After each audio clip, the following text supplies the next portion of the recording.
I had the privilege of meeting a postpartum doula a few years back who made a very profound statement that always stuck with me. When she introduced herself and what it is that she did for work, she said, "Help is not help unless it is help." And I had to stop and think about that for a second. And the more I thought about it, the more important that statement became. If you are getting ready to have a baby, or you have just had a baby, or are thinking about a baby, you will not want to miss this conversation that I have with the Doula Darcy.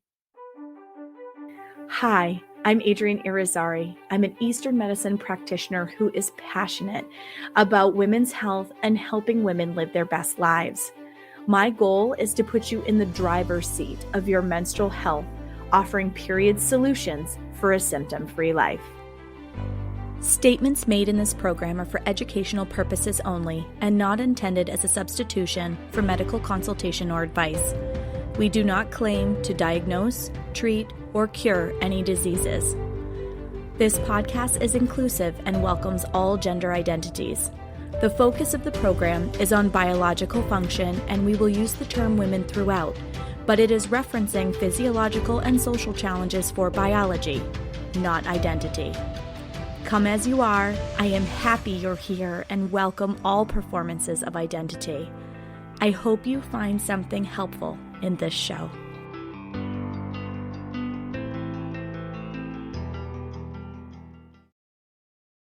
Welcome back to another episode of the Reproductive Rebel podcast. I am so excited for today's conversation. I know you hear me say that like literally every episode, but I really am very excited, both personally and professionally, about this conversation. I am joined today by the Doula Darcy. Welcome, Darcy. Thank you so much for having me. I am super excited too to chat with you. So tell us a little bit about who you are and how you got into the work that you do. Oh, all right. So I, after college, got a job at an ad agency, and that's what I had kind of majored in, and that's where I thought my life was going, and I loved it, and it was great. And I worked in advertising for 10 years, and then I had a baby. That changes everything, doesn't it? That changes literally everything. But for me, in addition to changing everything, it also changed my career because to make a very long story short, had a C-section and then an infection afterwards that had me back in the hospital. I was pretty sick and just tired, and had surgery and a baby. And it was the first time in my life that I had, not that I wasn't in control. I couldn't like work my way out of it. I couldn't, I was just a mess. As we were saying before we started recording, like it was kind of a shit show. Even though my husband was very supportive, my mother was there, who I have a great relationship with. My mother-in-law was there helping me, and I still was just kind of in my own mind alone and struggling with like, what's wrong with me? What's wrong with my body? I can't even give birth. Like my body failed. So that was the whole story I was telling myself. And then I had 2 more babies.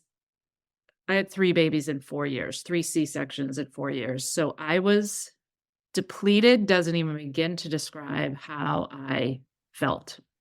But I was just like, well, this is motherhood. And so anyway, I, along that way, had quit my job in advertising due to some intrusive thoughts I was having from postpartum anxiety, and then had gotten a new job for the company called Zanga, who, if anyone had a Zanga blog back in like the year 2000. And so one day I was reading a blog about a postpartum doula, and I was like, hold the phone. What is this? Because this is what I want to do with my life now. And so I became obsessed with researching what a postpartum doula was and realizing that since I had had my daughter, that I was acting as a postpartum doula. I was calling all my friends who were having babies, or even like people I had known in high school but hadn't had any contact with. If I found out they were pregnant, I was like reaching out to them and being like, listen, it's going to be bad. And then just really having those deep and real conversations with moms I was meeting in the Dover area where I was living. And so when I saw this description of what a postpartum doula was, I was like, oh my God, this is what I want to do.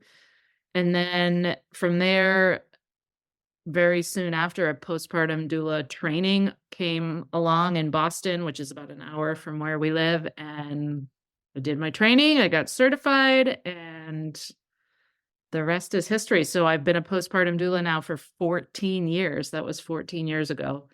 And yeah, it's been great. And somewhere along the way, I met you.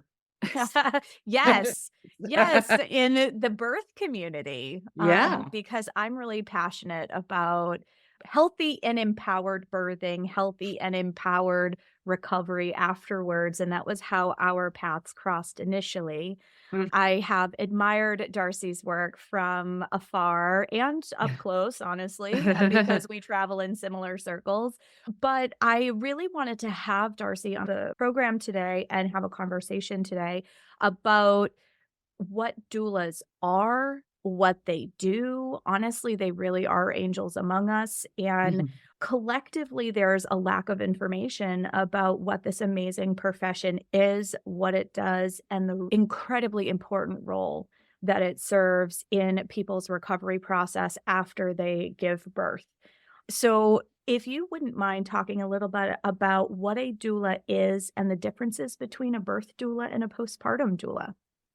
Absolutely. This is my favorite thing to talk about. So, a lot of people have heard or have like a rough idea, or when they hear the word doula, they think of birth doulas. And birth doulas support women throughout pregnancy and labor and delivery. And they're non medical providers, but that are very educated about birth, pregnancy, and the early postpartum days. So, they'll be with you at your birth, which is amazing. Postpartum doulas pick up where birth doulas leave off and help women in their homes, if they give birth at home or if they give birth at the hospital, once they're home with their babies, providing physical support, emotional support, informational support, and again, in a non-medical role. But the best description I've heard actually was from the woman who trained me, and she said, postpartum doulas are the women of the village helping the women of the village. I Yes, love it's a that. yeah. And so yes, it's a profession now and a job and a career, but throughout history, it just was weaved into our society, Mhm. and it just isn't anymore. Hence the reason that it's a career now. But, we throughout time, if someone was having a baby, the women of the village came around and supported that family. They needed that baby to survive. So they cared for other children. They brought the mother food. They brought the family food. They, helped make sure this baby breastfed and, all the things. And even, in a more recent history in the US, even in the 50s and the 60s, there were more stay-at-home moms. So, even if you didn't necessarily have someone helping you every day, you had like the women of the neighborhood bringing you casseroles or coming over and just having coffee and bringing their kids and y'all sitting around chatting. And now most women have a baby and are sent home in isolation, complete isolation. Mhm. And a lot of them, and I remember feeling this way. I'd never been in my house before for, all day, every day for a week at a time Yeah. and having a baby to care for. So it's a huge transition. So having another woman there who has knowledge and experience and very often, done this before themselves can be a complete and total game changer. So, postpartum doulas, we can answer your questions about the recovery from birth, whether it's a vaginal birth, cesarean birth. We can answer questions about newborn care and then, what's going on with your baby, everything from the umbilical cord to, I always say the bazillion questions you can't even imagine that you're going to have when you're pregnant, but the bazillion questions you have once your baby's here.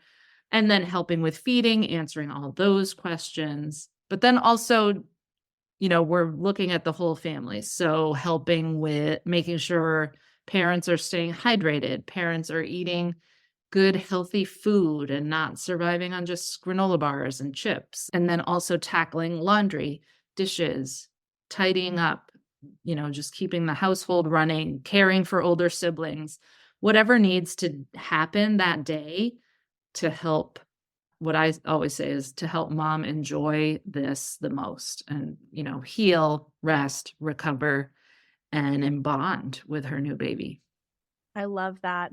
And I talk to my clients about the importance of having this kind of support when I'm doing labor preparation with them. I start weaving it into the conversation when I'm talking with clients when they're in their fertility journey, when they're working on trying to get pregnant.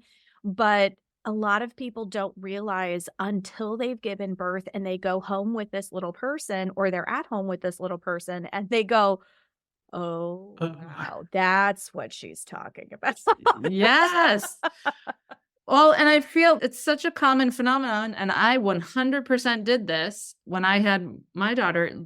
I thought like birth was the big thing that I had to prepare for. I made a baby registry for some stuff that my friends told me I needed that I didn't end up using. And I read a lot of books about birth.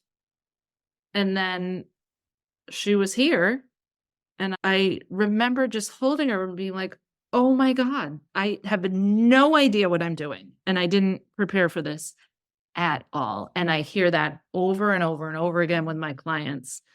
And that's another piece of the role of a postpartum doula is it used to also be weaved into our society that we just grew up watching our mothers and our aunts and our cousins have babies and feed those babies and care for those babies. And we just learned, we saw breastfeeding, we saw diaper changes, we saw all these things. And now so many women have a baby and they've never held a baby before, never mind seen anyone breastfeed or talk to anybody about, the first couple weeks of caring for a newborn. So it's like we're going into this whole situation completely blind. So having a trusted professional there alongside you. And I always say hiring a postpartum doula is like having your mom there without the baggage. I love that. I love that. We don't come in with pushing a certain parenting style or just blabbering on about with advice. So many, once you have a baby, so many family members are well-meaning coming in and saying, well, here's what I did. Here's what worked for me. Here's what you should do this. You should do this. You should. And they're trying to be helpful more often than not. But in that vulnerable state after you've just given birth, we can often hear that as criticism, or we're in that postpartum fog and haze. Your mom tells you one thing, your best friend tells you another, the nurse at the hospital said this, and it's like you can't even make heads or tails of what the heck you should be doing. So postpartum doulas can really help you navigate all that, offer some evidence-based information and, advice if you ask for it. But we're really there to help parents come up with their own parenting style, not, well, here's what worked for me 30 years ago and you were fine. Yeah. The other thing is a lot of times for family and friends who visit, they want to just hold the baby and talk to you. And I always say that's a nap that you just missed. Yes. In those first weeks. And That's you so should not be spending that time entertaining guests, getting them coffee, getting them drinks, making small chat while they hold the baby. Postpartum doulas come in and do the opposite. I mean, certainly talking and chatting and listening if that's what you need that day. But a lot of times it's the handing the baby over to the doula so that you can go nap or shower or eat a sandwich with both hands, whatever. I always say, when you hire a postpartum doula, what we do every day looks different. It's different every day, and it's based on what you need in that moment. I walk through the door and I kind of can scan the room. Is everything put away, or is there laundry everywhere, empty dishes, and I always ask the mom, what do you need the most right now? And it's usually food, sleep, a cry, or just debriefing, telling their birth story. That's another huge piece. Yeah. And so then we just kind of take it from there. And then as the weeks go by, what we do really starts to shift and change as everybody's recovering and getting more sleep and feeding is going well and all those things. So I think it's the best job in the world. I think it's one of the most important ones, honestly, Mm. because it's so critical for infant mother bonding, for Mhm. mother's recovery, because, I see huge numbers of people who struggle with secondary infertility. They struggle with Mhm. health problems long after their birth, and it's because they didn't have the help that they needed to properly recover during that really tender period. So if you've been Mhm. following the show for a little while, in season 2, at the beginning of season 2, I talked through how postpartum is one of your golden opportunities to hit a reset button on your health. And every time you are postpartum, whether that is full term or that is through pregnancy loss, you have an opportunity to make major changes and exponential healing in things that have showed up in your body and to recover after this pregnancy experience. And we are at our most empty and depleted when we are in postpartum. You have just literally taken all of the fabric of your entire body over the course of almost 10 months to bring this little miracle into the world. Now, if you're choosing to breastfeed, you are also continuing to put these resources into making sure that your infant survives, right? So mom has to have things poured back into her cup. And one of the reasons that I was just so excited that Darcy agreed to do this interview today is I, like Darcy, had a very similar postpartum recovery experience with my daughter 13 years ago. My mom did what she could, but she was working full time. My partner was working full time, marginally engaged. I had well-intentioned family come stay for 3 weeks and expect me to cook and clean and do the laundry while I was in my recovery phase. And then for some reason, I couldn't figure out why when I stopped nursing, I bled for months on end. And it contributed to secondary infertility for me. Mm. So this is a really critical, tender period for mom and baby bonding, for the health of mom and baby, and for whatever you choose to do in the future, whether that is grow your family, whether that's being able to just reintegrate yourself into life in a healthy way. Like, this is such a fundamentally important time in a woman's life to rebuild the fabric that she's made Mm. of. And, do you have people that run around and feel like they need to clean before you arrive? Oh my gosh, yes. And so that's actually like on my checklist when I do an intake with a new client. I actually like say the postpartum doula is not someone that you clean the house for. We fully expect to arrive to a messy house, unshowered parents, and just, and I always say, I've been a postpartum doula for 14 years. I have 3 kids. I have seen it all. Nothing that you can say or do is going to shock me. And I think that's some of the most profound experiences I've had as a postpartum doula, particularly when I was just starting. Because for me, sleep, I was so sleep deprived. As I mentioned, I had 3 babies, 3 C-sections in 4 years. I was exhausted. So it was like my world revolved around sleep. If my mom could come over, I was like, here, I got to go lay down.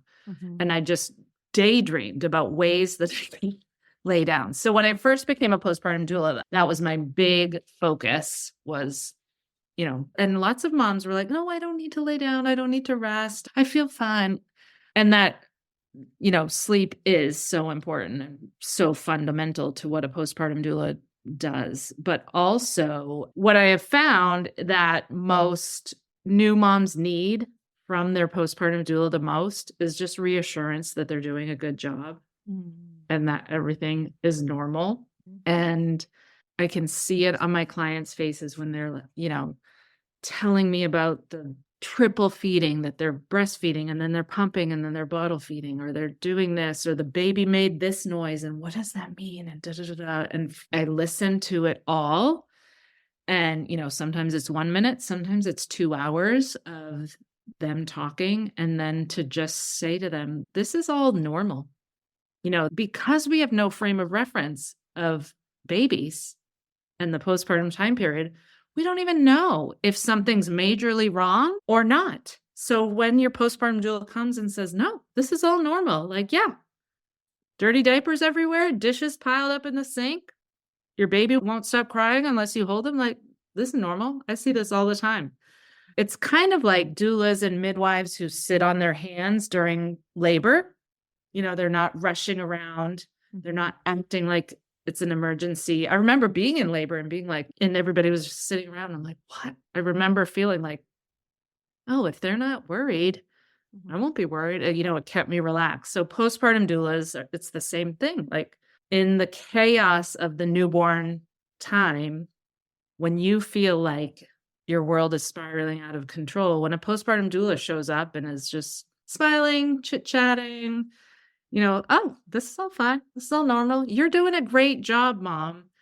That can completely change. And I always say the years I struggled with sleep deprivation, postpartum depression, postpartum anxiety, if someone had just come in and been like, you're doing fine, this is normal, it would have majorly changed the trajectory of my life at that point. And I think it's kind of an overlooked part of the impact that a postpartum doula can have, that reassurance that everything's okay. And, you know, another piece of that is like, there have been moments where I'm like, you know what, this, you know, color in the diaper or this, you know, umbilical cord. Look, doulas aren't medical, but I always say we know what's normal. Mm-hmm. We know it's worth a call to the pediatrician. We know what is worth a call back to your OB or midwife. Mm-hmm. But 9 times out of 10, everything's normal and fine. But it's so nice to have that in your home. And I always say, and to not have to rely on Googling things. That Dr. Google's never, scary. right, never ends well. You know, to have a professional in your home that can just be like, yep, that looks good. That, you know, maybe try this over here. You know, it's the best. And like you said, I think everybody needs a postpartum doula. Oh my gosh, yes. Hands down. If you're going to make any investment in anything, like we spend so much of our time and attention on the shower and sprinkling the baby with all of these things that, like, you know, clothes that are just so cute, but they're going to last like maybe 5 minutes and they might not even be something the baby wears depending on how big they are at birth. Like we just are so focused on that stuff. And we lose sight of how badly mom needs to be held afterwards in all of the ways. I love what you were saying about like sometimes the conversation is just a few minutes and she needs to sleep. Sometimes it's holding space for her heartfelt, vulnerable outpouring of her birth story. Like this is so important. This is part of what we used to do in community. And receiving is the most feminine energy there is. And when you have birthed a baby, you are in your most feminine energy at that point and being held and seen and not chastised or judged or criticized or feel those things based on what people are telling you. Because it isn't always directed that way. It's how it's perceived. But feeling held and seen and heard. These are themes that affect women's health all the way through, but are so deeply impactful during these tender healing stages at the beginning. And I think it's one of the most beautiful things of having a postpartum professional come into your home and be able to hold that space for you. Yeah.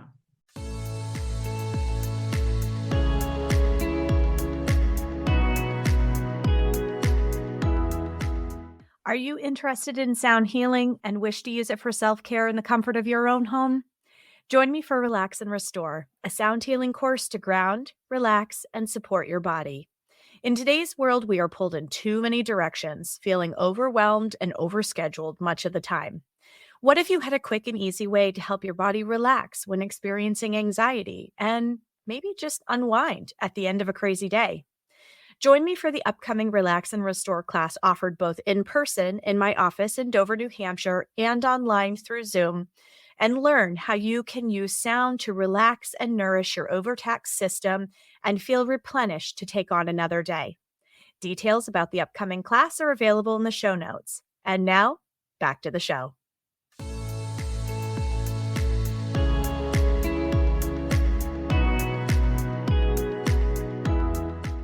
And there's a famous quote, who I can't remember who said it, unfortunately, but it's something about how a woman never forgets how she was made to feel during her birth. And I think that extends into post. You might forget the details, but you always remember how you were made to feel.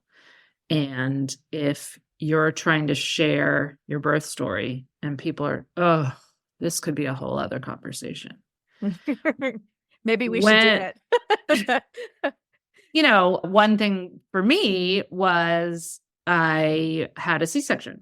So it wasn't an emergency C-section, but it was a C-section. And everybody said to me, oh, well, at least the baby's healthy.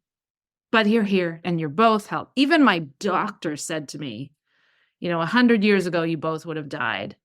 But, here you are. You're both healthy. And wow.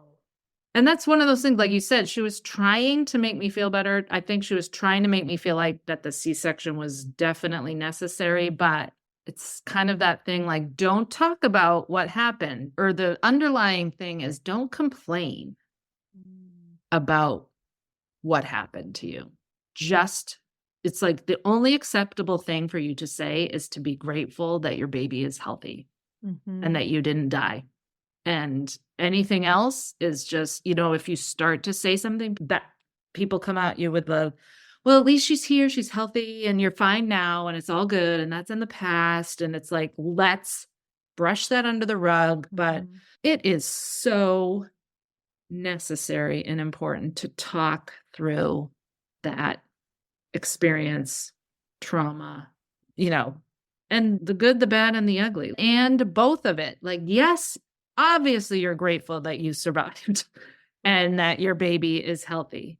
And you're a little pissed that you didn't know more or didn't advocate, or that, this happened, or, you wish it went a different way, or that it was traumatic when this doctor said this or did this with your leg or whatever.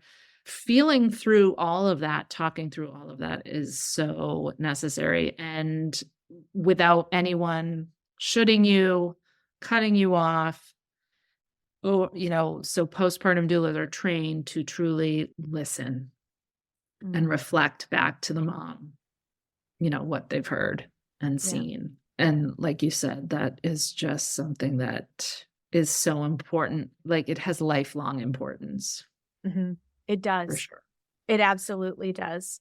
It's funny how different events in your life lead you to doing the things that you do later on. And one of the pieces of literature that I did in my master's degree, so this was long before I had my daughter, was about birth stories. It was a collection of birth stories, and how critically important, because my master's is in communication, it is for those stories to live outside of the body.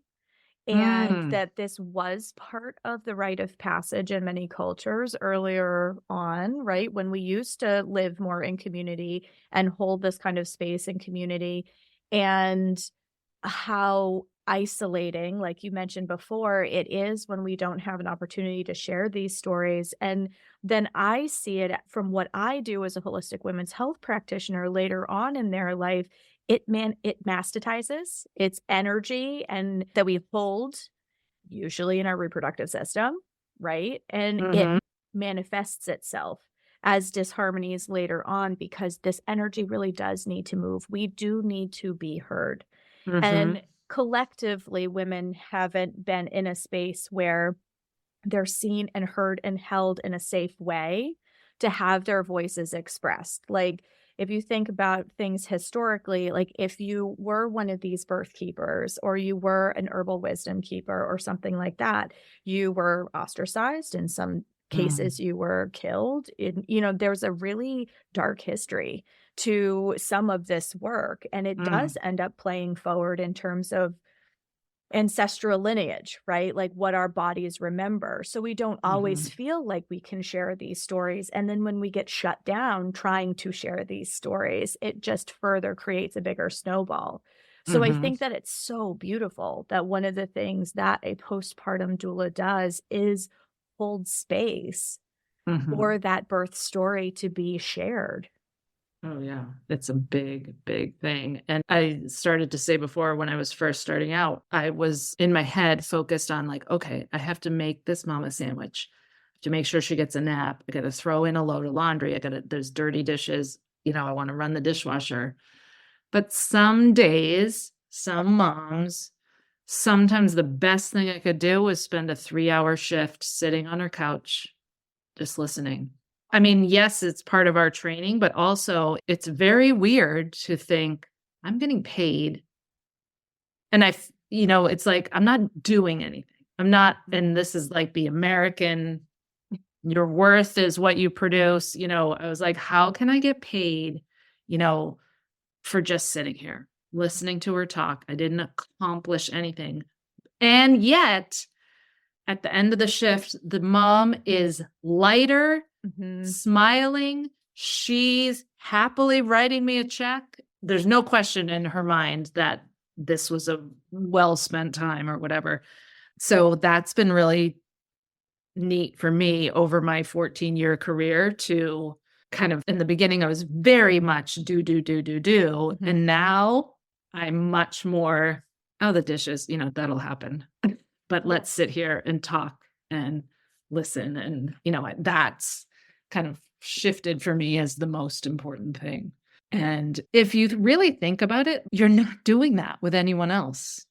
Even, maybe your best friends, but oftentimes what I see happen is just the way, for every reason you just said, even with your dear friends, you start telling your own birth story. It's like you can't shut these other people up. Everybody's desperate to share their story. I think that's a little piece of what, doulas always talk, and I'm sure you've heard this too, Adrienne, but like once somebody's pregnant, when you go out, it's like everybody's telling you their horror story. Yes. And, we're like, okay, everybody stop. But I think it's these women trying to process what happened to them and in a way save someone, but it's not helping that pregnant mom. But it speaks to this need that we all have to talk about what happened to us and Absolutely. share.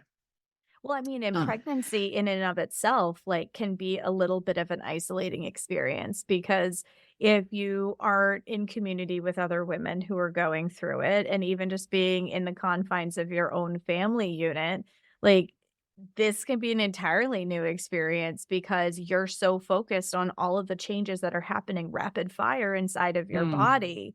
And then you've gone through this birthing experience and they have an external perception and experience with it, but you went through physical changes, emotional changes, spiritual changes. Like when you become a mom for the first time, it's that crossing from maidenhood into matrescence. And like, this is a completely new stage of your life. You are a new person. And every time you give birth, you are a different person than you were prior to that birth. And it's a beautiful thing, but we don't acknowledge it. And sometimes it can make us feel like a stranger in our own body.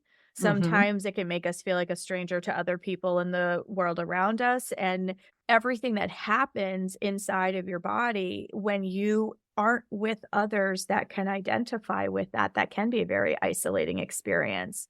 So not only having that space held, but also by somebody who might have shared experience with you is a very powerful position to be in for healing. Absolutely. And I think we need more of it in our society for sure. And, you mentioned before, like the postpartum is such a chance for immense healing for our lifetime. And that in so many other cultures, that those first 40 days after a baby's born, there's just cultural traditions that are just the norm, and certain foods and certain days spent in the bed and, keeping everybody warm. And, in India, it's just accepted that the woman who just had a baby, her mother is coming for 40 days. No ifs, ands, buts about it. There's a 40-day period. And that 40 days kind of crosses into a lot of different cultures. And we just don't have that here. We have, you get 6 weeks, 2 weeks of time off from work, but of unpaid leave. Yeah, right. That's another soapbox I could stand on. Right. Let's talk about the financial burden of all of this and the stress that adds. Right. Yes. But another thing, and you probably are the best person to ask this, I've been seeing a lot lately about the correlation between how you care for yourself postpartum and the impact that has as you start to perimenopause. Oh, And I'm menopause. so glad you made that connection. Yes. Good. So, that's something I've just been learning about recently and kind of as I'm starting perimenopause. And I just think it's fascinating and it makes sense.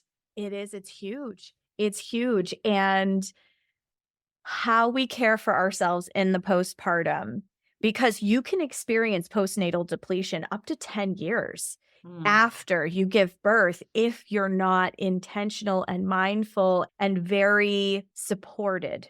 And when I say supported, that's food, that's rest, that's all of these things, right? Emotional support. If you're not really well supported in the postpartum, you don't properly heal. And it does affect the health of future babies. But I love that you just made this connection, especially because I'm on this whole perimenopausal kick right now with classes I'm teaching for clients and really the influx of people that I'm seeing coming into my practice right now that are going, dear God, what is happening to my body? I feel like I'm living on an emotional roller coaster. Am I insane? And I'm like, no, you're not. This is what's happening and this is why. And I teach a class called Coming into Second Spring specifically because of that. But it is the fact that we're not properly healing and replenishing after birth during this very critical moment. So postpartum is the second of our 3 golden opportunities to hit a reset button on our health. The first is when we start our periods. And most of us don't know that at the time, or we're a stubborn teenager and we don't want to listen to what our parents are telling us. I'm living that right now. The second is postpartum. And the third is when you're going through your menopausal transition. And it literally sets the tone for how you are able to, the vitality that you have moved through the second spring of your life. You are coming out of your birthing and bleeding years, and you are starting a completely new energetic chapter in your life. It's usually a lot more extroverted because we're more home and hearth during our childbearing years. We're more focused on family. So when we heal well and are supported during that postpartum period of our life, we have a lot gentler experience with perimenopause and our menopausal transition because we're not going into it phenomenally depleted. Because the other thing that also taxes, and I could do a whole episode on this, maybe I should, is that we also are expected to maintain a pace of life that doesn't work with the fact that we're cyclical beings. And so when we're living at that screech mode all the time, we're taking that depletion that we're getting postpartum and now, I'm going to raise you. And it makes it that much more difficult to rebuild, replenish, and actually prepare for that transition. So when we don't accept the energetic invitation to slow down at 35, by the time we begin this journey right around 42, our bodies are like, wow, I feel like I live on a roller coaster and my cycle is all over the place and I can't sleep and I have send help. I'm waving a flag, right? Yeah. So postpartum recovery is critically important for not only your health and the way you can show up for your baby now, but how your body's going to show up for you in 10 years or more, depending on how old you are when you have your last baby. Yeah. And so that just speaks to what I've been saying a lot lately now to the doulas that I'm working with. Now I'm doing a lot of doula business coaching and marketing strategy, but doula work is so tough It's hard to keep it sustainable. So that's what I'm trying to help doulas do. And the reason I want doula work to be sustainable is that the impact doulas have is on a generational level. Mhm. And for all the reasons you just said, but also that huge emotional and spiritual transition you're going through postpartum, that affects the baby, not only Mhm. you. I mean, you're establishing your relationship with your baby, you're creating a physically safe environment for your baby, but also, regulating your nervous system, their nervous system. There is so much going on. Mhm. And if you're coming at all of that feeling depleted, not safe, not well cared for, it affects all of it. And what I love is that they're really starting to study all of this, but I don't know. I just think that the world needs more doulas. The world needs more doulas who are working, for longer and not burning out, not letting their experience and knowledge leave the world because they're tired and needing to take care of themselves. So I am going to just add all this information about menopause into my spiel. Well, I'm happy to talk offline I with you know, about it if yes. you would like, because Yeah. it is, when I was talking about that intergenerational trauma that we carry, Yes. this Oh, is yeah. totally part of it. Like Mhm. being able to regulate your own nervous system, your baby feels that. You have a resonant field around your body. And when you're holding your Mhm. baby and you're all stressed out, you're winding them up too. Yes. Right. And so what you said is so, so important. And that really important piece that I feel like, I had mentioned the 6 weeks with no paid leave kind of Mm. thing. Like, this is where, if you're going to budget for anything, Yes. budget for a postpartum doula, because Mm. you won't realize just how deeply you need them Mm. until you're in it. Because I've had many clients come to me afterwards that did not opt to do postpartum care with me and then reach out and go, "Can we do something like appointment by Yeah. appointment? Because I don't know what's happening right now." Yeah. And my heart breaks whenever I get those calls, Yeah. because you can prepare people and tell them these things ahead of time. And it isn't until they're in it and they're literally suffering and they feel like they're Mm. drowning that they go, Mhm. oh, I really do need that. But now how am I going to make this happen financially? Right. Like, this is something that should be on your registry and people should be putting money into in order to care for both you and baby afterwards. And the Yeah. sad part is when people look at registries, they typically buy for the baby and they don't even look at what mom needs. Yeah. So I think the rebellion that your listeners can take or make is that I love the idea of registering for support, not stuff. Mm. There's really, registries are, like you said, are all about the baby, are all about stuff. And if you really think about it, the whole registry industry, which is a $12 billion industry every year, is fueled by the people who make the stuff. They have massive marketing campaigns about the stuff that they make, the strollers, whatever. The list goes on and on and on. And yes, you need some stuff, but you mostly need support. And that's doula support, that's lactation support, that's steaming, that's massage, that's acupuncture, all meal prep, house cleaning. So if you can rebel against that corporate baby registry industry and register for support, not stuff. And that just a little plug for Be Her Village, which is a website where you can create a registry online for support, not stuff. And they make it super easy. It's just, I think that's another really great way you can set yourself up financially for a good pregnancy and birth and postpartum experience. I love that. I love that. Yeah. Well, I think we might have to do a part 2, Darcy, about this birth story aspect, Yes. because I love this piece. But if people are looking for you, whether you are a doula who's listening and going, "Oh, she does business coaching, I want to know more about that to make this business sustainable," Yeah. or if you are in the Seacoast area of Maine and New Hampshire and you are looking for postpartum doula support, how can people find you, Darcy? So if you are in the Seacoast area, go to doverdoula.com. That's our website for our postpartum doula support and lactation counseling support. And then if you're a doula looking for support, head to the Doula Darcy. And I have lots of just self-paced online classes. I have a membership program and then one-on-one coaching as well. And then I love Instagram. So find me also on Instagram at Dover Doula or at the Doula Darcy. Shoot me a DM, and I could chat about this all day. So book me for another podcast. Let's do it. Because I feel like we just scratched the surface. Oh gosh, yes. I agree. I agree. Well, thank you again so much for joining me and having this incredibly important conversation, Darcy. And we will absolutely schedule a part 2, guys. Oh, excellent. Thank you so much for having me. This was so great. Thank you for joining me for another episode of Reproductive Rebel. Reproductive Rebel is recorded by certified peri-steam hydrotherapist and acutonics practitioner, herbalist, and Chinese nutritional therapist Adrienne Irizarry of Moon Essence LLC. If you are interested in setting up an appointment for one-on-one support, ordering from our store, or checking out our course offerings, visit our website at moonessence.life. Be sure to subscribe to our newsletter and get insider information on upcoming events and offerings. Join the conversation.